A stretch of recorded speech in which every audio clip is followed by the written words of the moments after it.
She's a piece of poop to everyone, so we band together and buy her house to make her homeless. We're new wooden floor. My grandparents will be moving in her old house this fall. The house we live in was built at the same time as hers.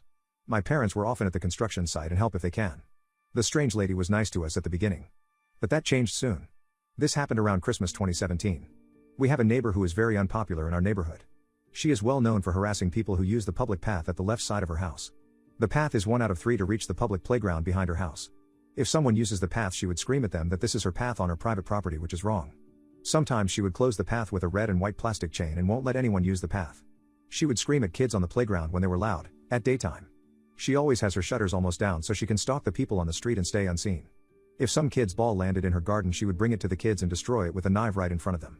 All kids knew this and would run by her house if they wanted to go on the playground. When the neighbors' kids were playing in the winter outside in the snow, she would call the CPS equivalent in my country and tell them they were locked outside by their parents as a punishment. If someone walked by her house at night, she would often call the police due to a noise complaint. She was known by everyone in our neighborhood as the witch. But she hated my family in particular. We lived right beside her house. Our houses shared one wall. When me and my sister were young, we would use the swing in our garden or jump on our trampoline. She would regularly file noise complaints and often harass me and my sister when we were alone in our garden.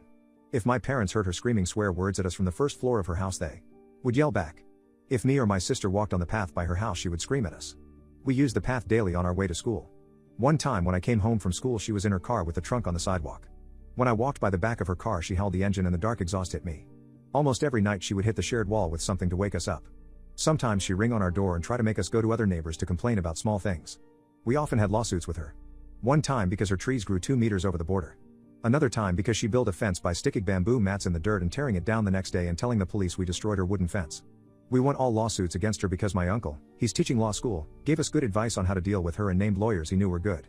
She never paid the workers who repaired things at her house and the electrical and water bills. When her old car broke down, she didn't pay the car mechanic and never got her car back.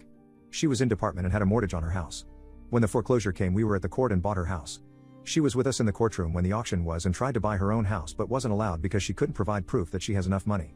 We bought her house where she lived for 20 plus years in front of her. We bought it because my parents were at the construction of her house and knew the workers did a great job at building it. We renovated it when she left. We repainted all rooms, renewed the insulation and put everywhere where no T.